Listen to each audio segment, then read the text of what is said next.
Ladies and gentlemen, welcome to your NXT Takeover London preview and predictions. This show is shaping up to be 2015's answer to NXT Takeover Our Evolution from last December, and it's only telling that it's a calendar year away. John, are you as hyped for this show as I am? Oh, you bet your sweet ass I am. This is NXT Takeover London, people. I'm telling you, there is something about this show that feels seismic in its implications. You look at this card, you look at where we are, and I think this is a show where when you shuffle out of the arena, you'll know that for the next set of NXT tapings, that the landscape will have completely changed. It just has that feeling to me. Hype doesn't even begin to describe it. If it was on the Mojo, you scrub. I know, you failure. That's why you didn't even make the cut on this card, you loser. Uh, but if you want to put it on a scale of 1 to 10 for how excited I am, it's like 2 billion. I mean, it's Oh, just, you yeah. went fantastical. I'm trying to be more grounded. I'd say it's really solid, like nine and a half for me.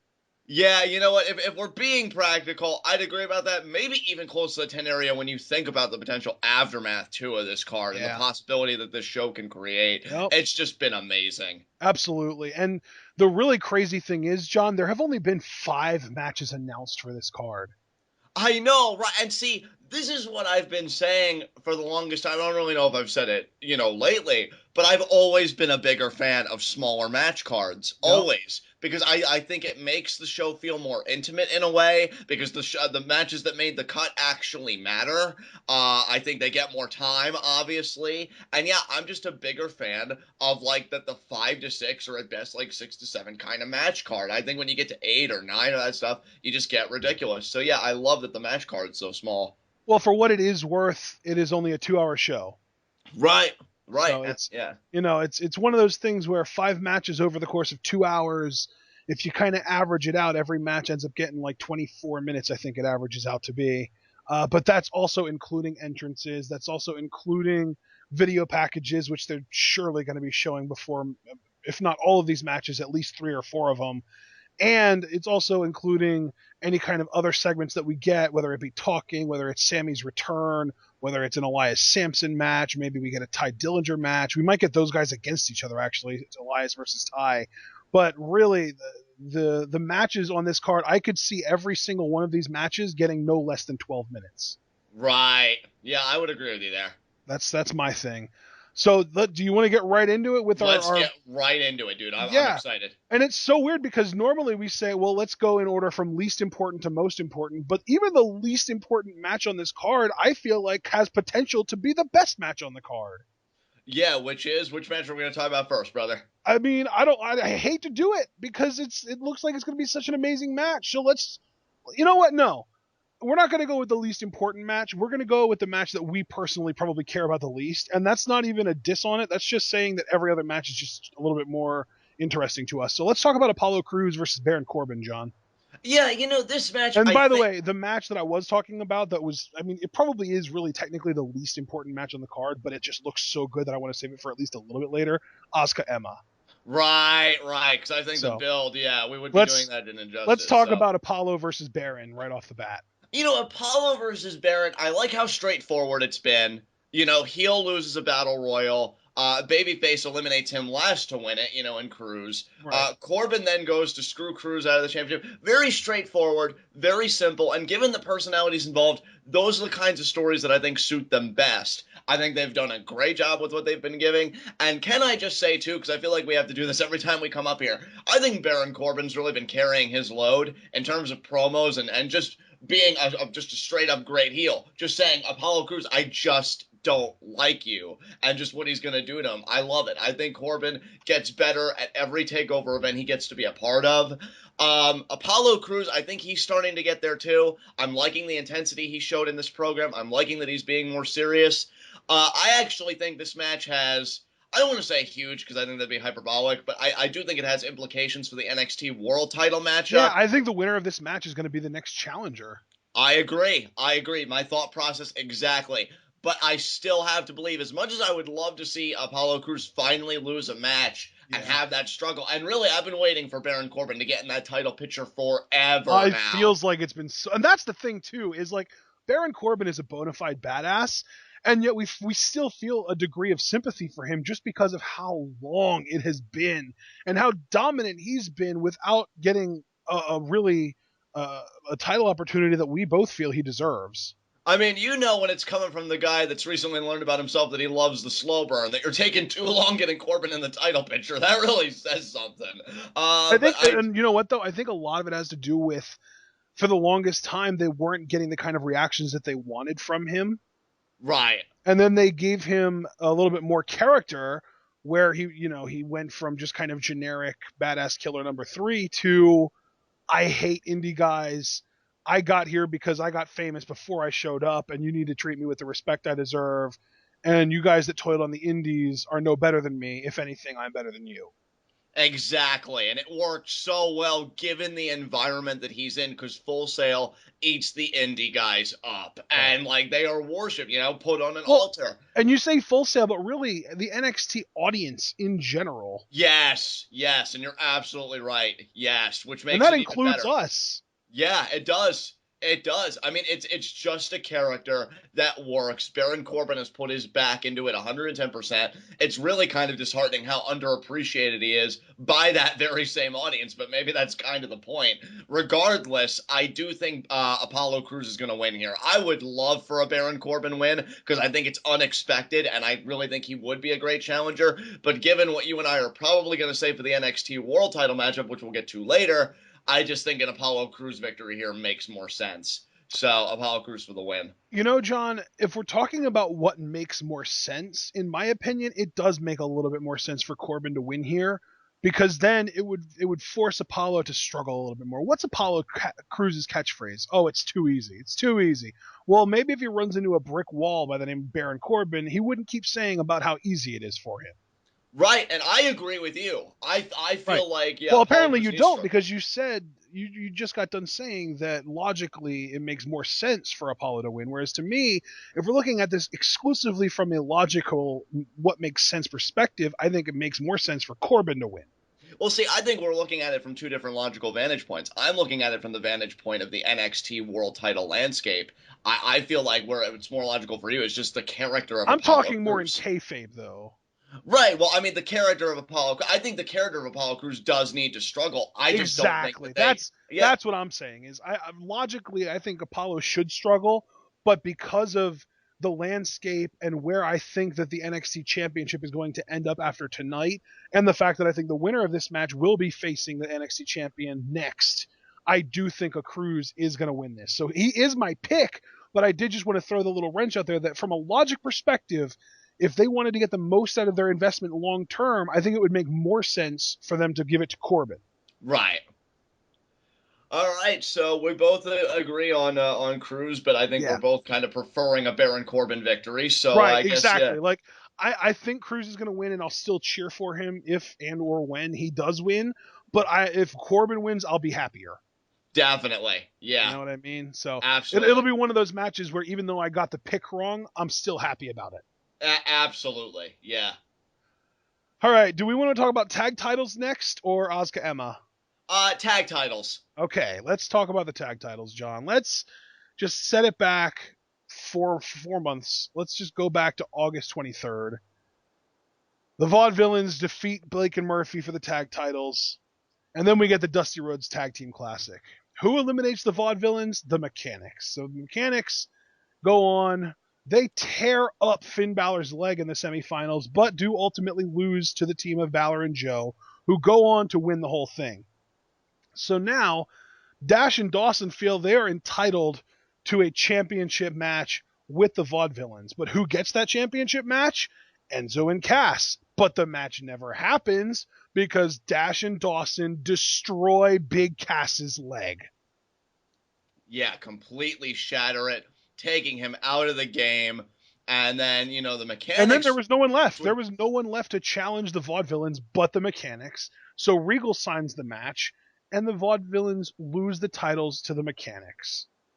Yes, the Mechanics become NXT Tag Team Champions, and then in their first title defense, they beat the Vaudevillains again. So really showing that they have the Vaudevillains number here, solidifying their status as the NXT Tag Team Champions. But that celebration is short-lived because Enzo and Cass reemerge, and they put a beating on the Mechanics. So that's kind of where the table is set. And then you have Enzo and Cass, who seem more focused than ever on finally becoming the NXT Tag Team Champions. And Absolutely. now here we are. Yeah, this is probably, in my opinion, the best built match on this card because of how much went into really showing just how scummy Dash and Dawson are. And really, I mean, as if you could possibly have gotten the crowd any more behind Enzo and Cass. If it was possible, NXT writers just pulled it off because now you have these guys that the crowd absolutely adores and are already sympathetic because of Enzo with his selling, and then he tags in Cass and he's dominant. But now they found a way to make Cass sympathetic because he is basically a gimp at this point. He's obviously recovered, but he was on one leg for the longest time. And now we've got these guys coming back, and not just coming back and doing the regular, oh, my name is Enzo. No, they're not doing that anymore. I mean, they'll go back to it eventually, but right now they are down to business, down to earth, serious. They want revenge on Dawson and Wilder.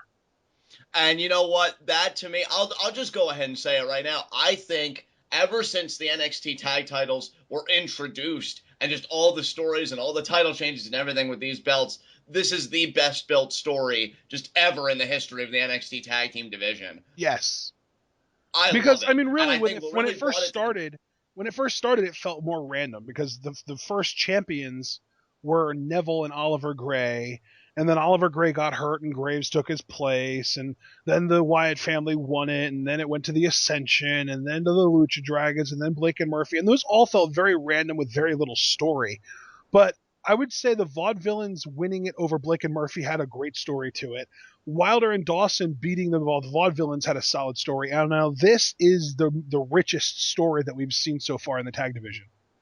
Absolutely. I mean, and I think what makes it next level for me, Ashton, it was Enzo and Cass. Yeah. I said on NXT well, for the Go Home show before Takeover London, those guys had a career night because they played it straight to show that kind of nuance, to show that kind of versatility, that they're not just spitting lines and getting laughs and this and that they realize the gravity of the situation.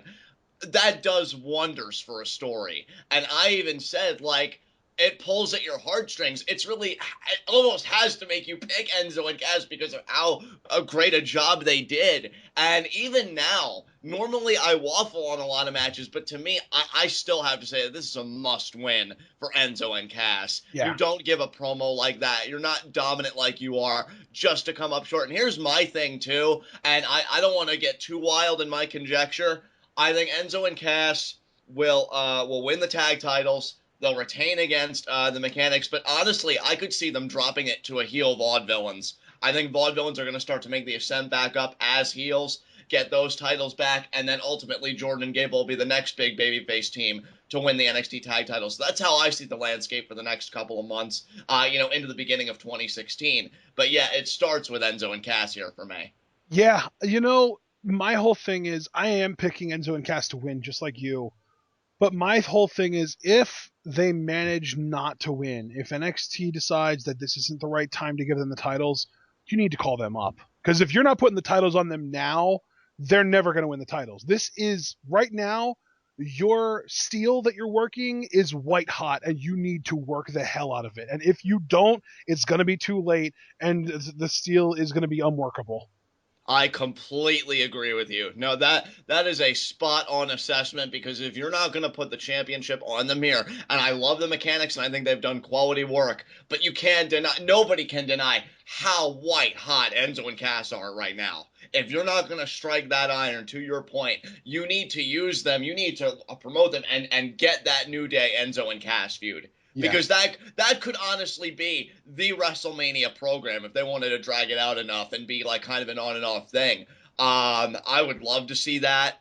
But you know what? I have faith in NXT. I feel like this kind of has like a Bailey feel to it. So I think they're finally gonna get their due. They're finally gonna win those NXT tag team titles. So yeah, Enzo and Cass for the win. Yep, and that's the thing too, is we kind of saw the whole thing where it was Enzo, Cass, and Carmella versus Blake Murphy and Alexa. We were like, oh, this is meant to be. They've got to win the titles here. And we kind of felt the same way last year with Charlotte versus Bayley, where Bayley had to win the title there, but it didn't happen. And now it's the second time around. It's Bayley versus Sasha, and it is time to put the titles on Enzo and Cass. It's a major shit or get off the pot kind of moment. You need to either, or I guess in NXT they say fish or cut the line. Exactly. Fish or cut bait. That's what it is. Fish or cut bait. It's time to fish and reel that sucker in, because that pop in London when they win the tag titles might be the most earth-shattering thing you've heard. It's just going to be amazing. So, Absolutely. yeah. All right, John. We have 3 matches left. Let's talk about the only one left that doesn't have a championship involved, Asuka versus Emma. I think that the build-up for this match is really what makes it special, but as far as the match itself, I don't think anyone is going to question that Asuka's probably going to win this.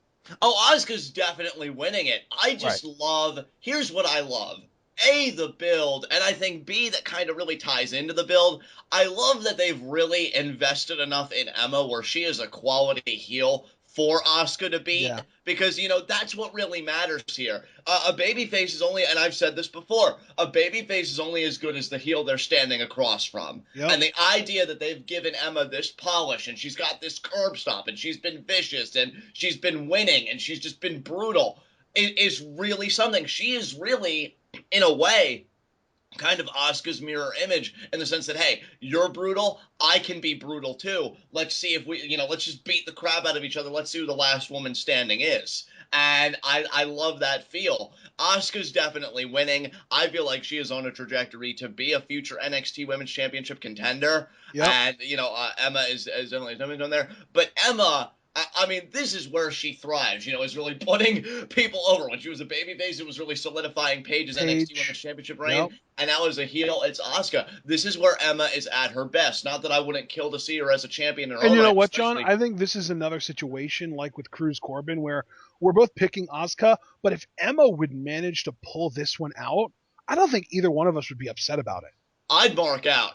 I mean, you know how much I love Emma. I know how much you've been loving Emma and her heel work. Yeah. We both. I know, dude. That's the thing. Like, to me, like, even though Bayley is easily the most over female character in NXT, Emma has become my favorite NXT female wrestler. She is number 1 on my list as far as NXT goes. Yeah, dude, absolutely. I think ever since Sasha and Becky left, Emma has just really been taking the reins as like the premier NXT women's wrestler. And that's not a knock against Bayley. We'll be talking about her in just a little bit. But yeah, Emma has just been doing quality work, probably the best so far of her NXT career. I don't even really think it's close, in my opinion. And Asuka is still incredibly entertaining. I love that she's different. I love how even when they got the jump on her, like, what was it, 2 or 3 weeks ago, she just smiles it off and she licks her lips because she got a taste of the prey. It's so different, and I like that. We have 2 women's matches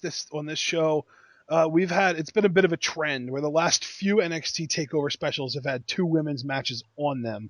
NXT Takeover Respect, for example, we had Sasha versus Bayley, but we also had Asuka versus Dana Brooke, right?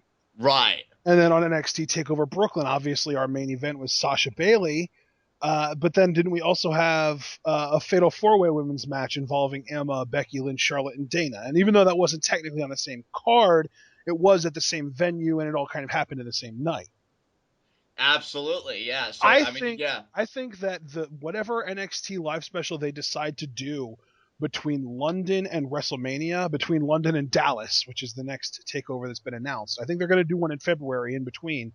And I think that we're going to have 3 women's matches on that card. You know what? I would love to see that. And it's not even just like, oh, well, we've done 2 a few times, let's notch it up. No, I think it would call for it, because I think that at that show, we are going to get Emma versus Dana Brooke with Emma turning face, Asuka versus Eva Marie, and Bayley versus Nia Jax, the return match.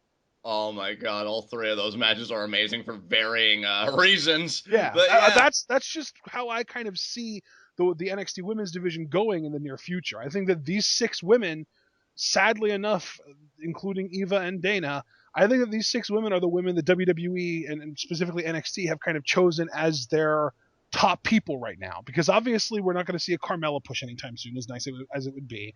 Peyton Royce and Billie Kay are still kind of dwindling in that jobber status realm.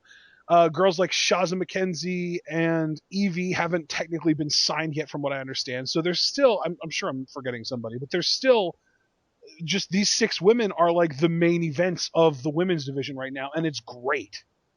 absolutely. Yeah, the women are on fire, even with the little hiccups. Again, you mentioned like Dana and Eva. The former, I think, I've seen people coming around on her, so that's at least a On positive. Dana, yeah, I've noticed, dude, there's a crazy amount of people that are talking about Dana Brooke being the most improved wrestler of 2015. Yeah, you know what? And for that, good for her. I'm not necessarily inclined to agree, but Right. she's getting the fanfare, and for her sake and her livelihood, that's a good thing. Eva, I think she was dead on arrival, but getting back to But Asuka, you Emma, put Eva Marie in a match against Asuka, and the people are going to get behind it because they want to see Eva get destroyed. and that's the best match. If you're so desperate to get Eva on a takeover and to promote her and stuff, Right. that is the match you do because you maximize the utility of everybody involved. You Yep. maximize Eva's hatred, you Yep. maximize Asuka's overness, and you maximize the bloodlust of the audience to want to see Eva get beat. It's Yeah. just, it's very straightforward. So I say Asuka gets the win. I want to see these women actually get 13 minutes, like 13, 15 minutes. Oh, I want to I see them think get it more just, than that. I want to see them get like 18. yeah, This just to so. me, this match, and I'm not even joking. I'm not exaggerating or anything. This has match of the year potential to me. I agree. I think the build has I been think there. this match has more match of the year potential than even our women's championship match this show. Oh, certainly. Well, let me just say something very quickly, in comparison, because people may be surprised, hearing you say 18, me say 15. I don't see the NXT Women's Championship match going that long because I think it would go against the grain of the story being told. Right. I feel like this is a match That's where you like a have more 10-minute breathing room. match tops. Exactly. Whereas this, you get that competitive feel. I don't think Emma's going to the slaughter. I think it is going to be very back and forth with Asuka ultimately getting the win. And yeah, it's very interesting that you say that you feel like when they do the NXT, we'll call it NXT Takeover Dallas because that's where it's going to be taking place. No, I'm talking about what happens between NXT Takeover Dallas and this show. Oh, okay. Well, Because whatever. NXT Takeover Dallas is April 1st.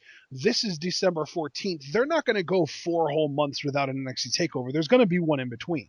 Right. And I think So that the one that happens in between is going to have those 3 women's matches so that then at NXT Takeover Dallas, we can get Asuka versus Nia one-on-one for the title.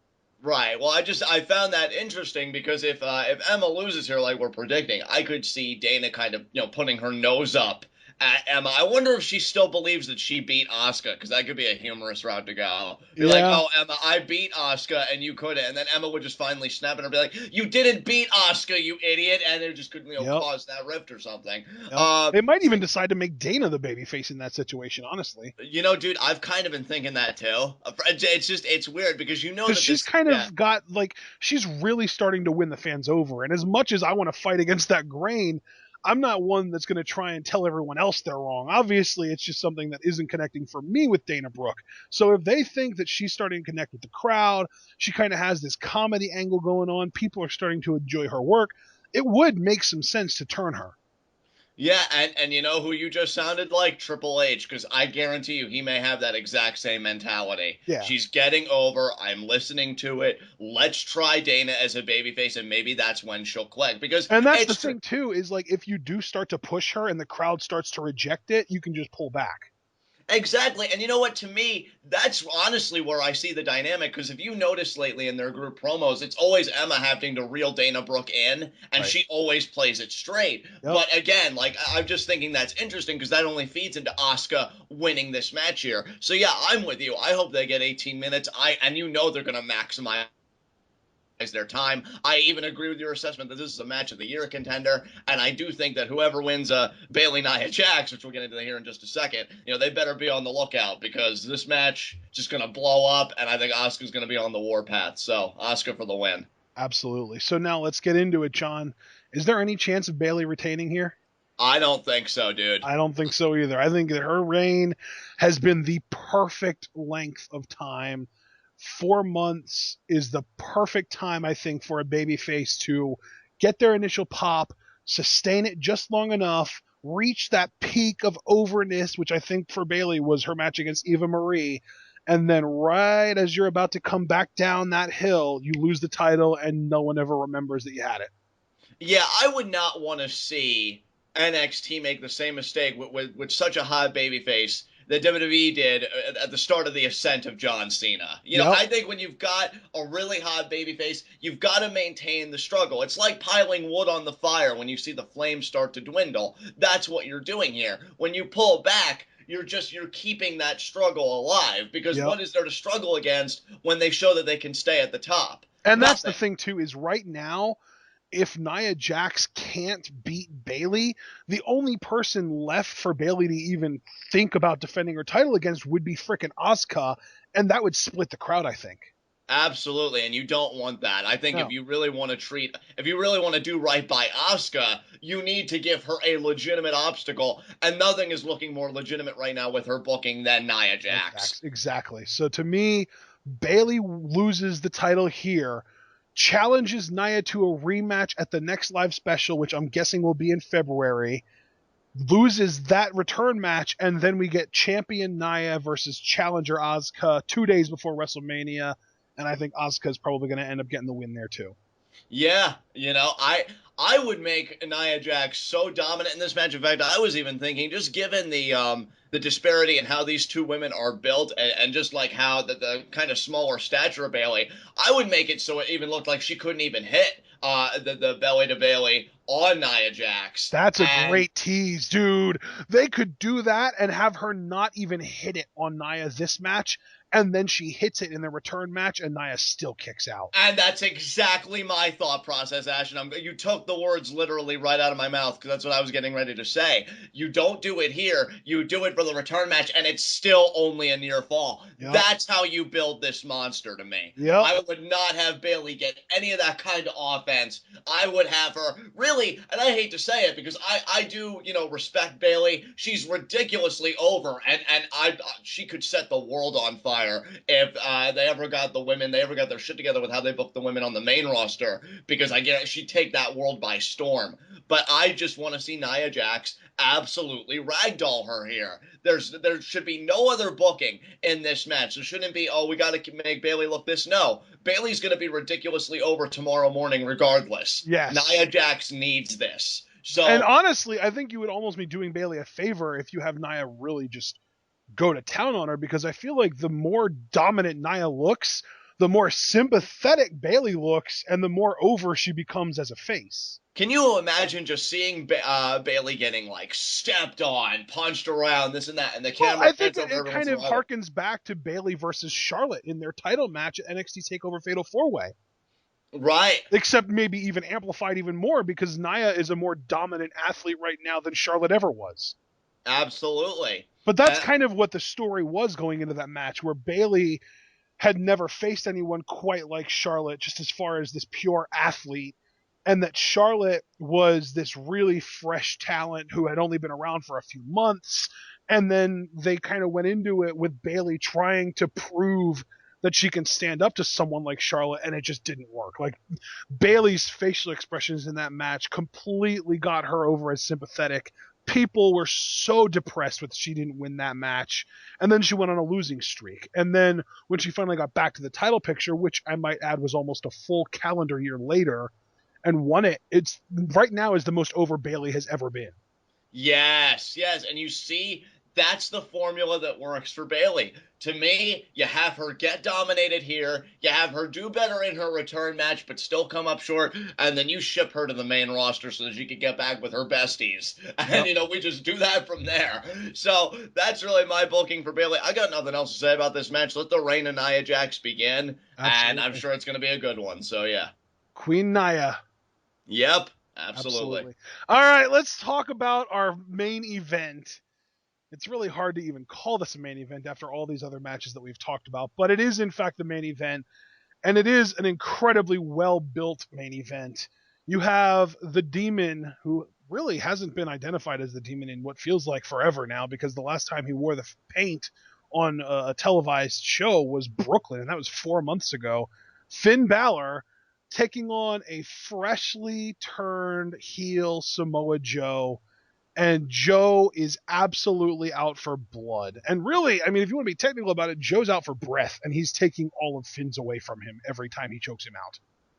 Samoa Joe is just the heel in NXT right now. And it He feels is. so great to say that because honestly, and I'm not trying to pay lip service, but I thought when Kevin Owens left, I'm like, man, those are big shoes to fill. And I didn't even know if anybody could fill them. And in my view, albeit in a different way, Samoa Joe has. Yep. And I think he's done an exceptional job. This is the work of Samoa Joe's career. I'd say if you had to stack it up with any other time where he was even as remotely interesting, it was when he first came into TNA and he was running roughshod over everybody. But that's about it for me. I'm loving what he's doing here. You guys have heard me say on multiple NXT Twitwows now leading up to this, I am ready for a Finn Balor, to drop the championship. I'm ready for an NXT championship title change and for it to go to Joe. I like Finn Balor. I've got nothing against him, but I think he's kind of cooled off at this point because the only other thing that he could do that kind of rekindle interest would be, Ashton, what we were kind of thinking would happen for a while, especially you. The You heel kind of turn. the Yeah. heel turn and the Hideo feud. But And the heel honestly, turn ended up happening with Joe rather than Finn. exactly. And then Which, you had I don't know if it's as interesting from just a pure character perspective, but it's far more interesting from an actual booking perspective. Yeah, absolutely. And the light bulb went off for you, if you remember. You were like, Yeah. Mother of God. Yeah. Samoa Joe debuted, the same night Hideo got taken out. Yep. So, really, I mean, that match, dude. Hideo with Tommy And versus I'm telling Samoa you, man, Joe. it's going to happen at NXT Takeover Dallas. Yeah, dude, that match is going to be insane. I'm telling you, man, And I've got the next 4 months of NXT planned out in my mind. We are going to have Joe's going to win the title here, and Balor's going to blow his rematch between now and the next takeover in February.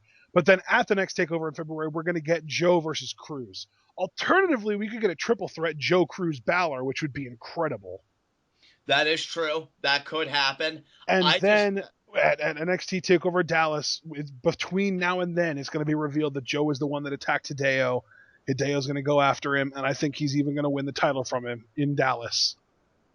And yeah, I like that booking. I think I could sign on to that wholeheartedly. My thing is, I have waffled a little bit, thinking, well, could Finn possibly retain? But you know what about NXT? I feel like they really commit. I feel like they're the promotion, least of all, honestly, when you put it in perspective, that plays games. I think when you have somebody be that dominant like Joe is, it's pretty much saying, yeah, this guy's gonna be the next NXT champion. Yep. I And think what's that's what great they're about telling it us. too is that they really do stray away from the 50-50 booking that plagues the main roster, because to me, if this was the main roster, Balor would have gotten the hand up on Joe 1 week, then Joe would have choked him out, then Balor would have pinned Joe in the tag match, and it would have been back and forth and back and forth. Joe has been the dominant one from beginning till present of this feud. Yes.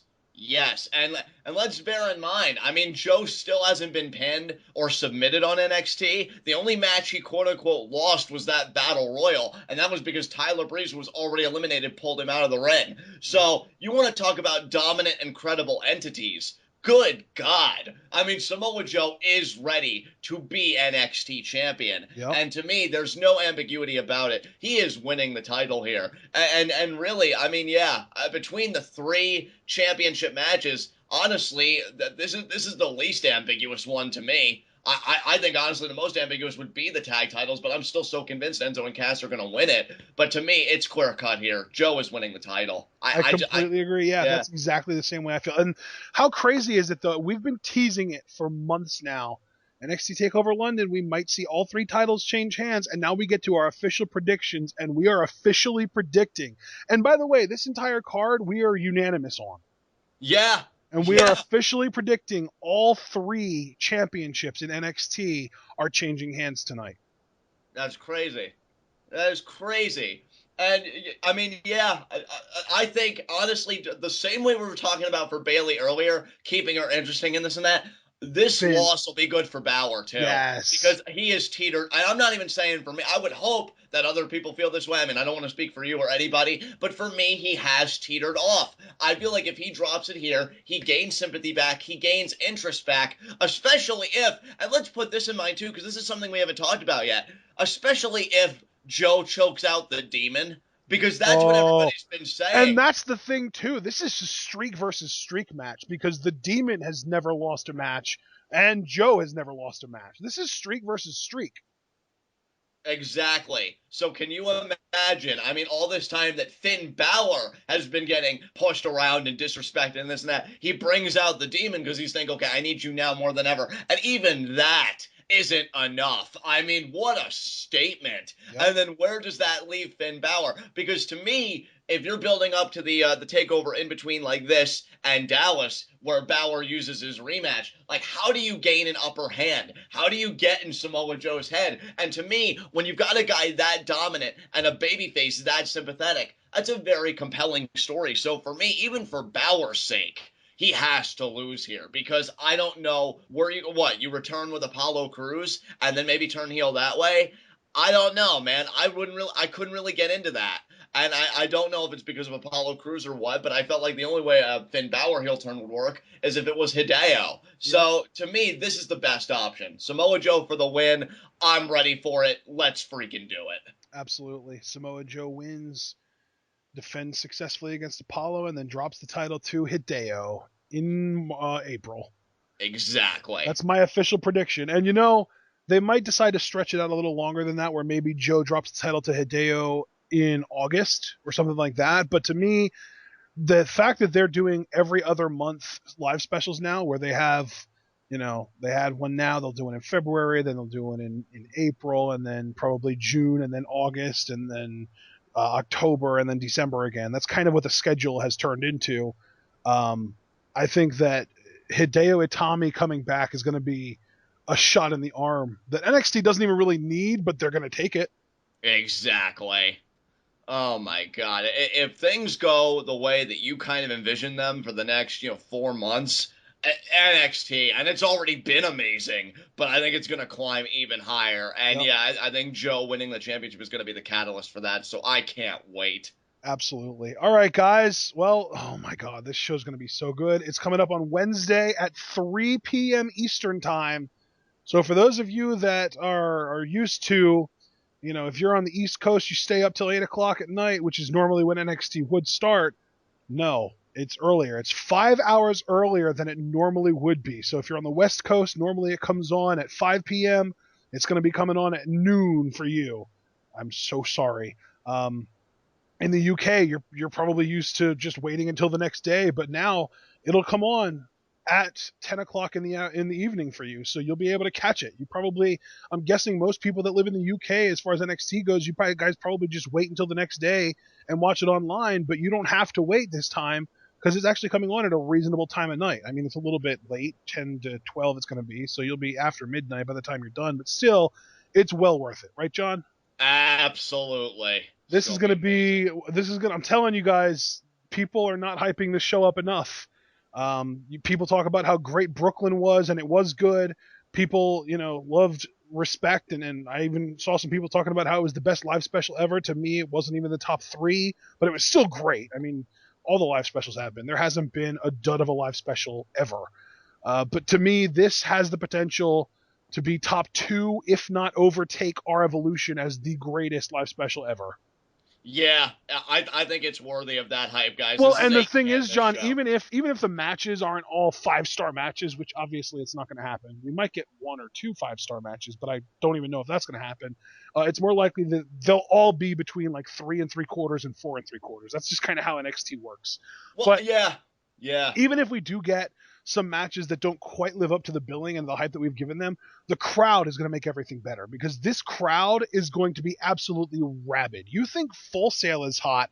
This is going to be a nutty house. I mean, this show sold out in record time, from what I understand. And Like that's the thing too. yeah, That's what's so great about NXT is no matter where they go, it's their first time there. right, exactly. Like they've been doing shows all over Europe lately. I know they did one in Blackpool, England. I think they did one in Glasgow. Like they've been doing shows all over the UK. But when they get to London, it is still going to be their first time in London, and that crowd is going to lose their minds. I am fully expecting some eardrums to get broken during Enzo and Cass and Bailey's entrances, and possibly even Asuka. I don't know. Yeah, dude, this is gonna be a can't miss show. It's quite appropriate that this will be the last show, for the calendar year, big Yeah, show for WWE, because how do they say, go out with a bang? And I think that's exactly what we're gonna be seeing here. This is gonna absolutely. be absolutely incredible. All right, guys. So with that being said, we've been starting to kind of drone on a little bit, so I'm going to close this out. Show's going to be amazing. I do want just a little quick little question for you guys. I'm going to leave it up to our subscribers. We're going to leave it up to a poll. Would you prefer for this show, since there are going to be 5 matches, would you prefer that we break our live reactions up one video for each match, or do you want us to do like what we did with like NXT Takeover Our Evolution last year and just put up the whole show as one big chunk so you can just kind of navigate around and look at what you want? I'm going to leave that up to the fans. You guys tell me what would you prefer. Um, it doesn't really matter to me. One option requires a little bit more effort, but usually garners more views. The other option is really, really easy and still gets a pretty decent chunk of views depending on how good the show was. So I'm going to leave that up to our subscribers, our commenters. You guys have all been great. We will see you all tomorrow for our Superfly Luchador Spotlight, and then on Wednesday for the real show, NXT Takeover London at 3 p.m. So don't be early or don't be late. And again, we're also going to be putting that up relatively early. Normally, we wouldn't watch NXT till 8. This show's live reactions are going to be up before then, so you'll be able to watch it all night Wednesday night instead of TNA, because who wants to watch that shit anyway, right? Absolutely. We'll see you all there.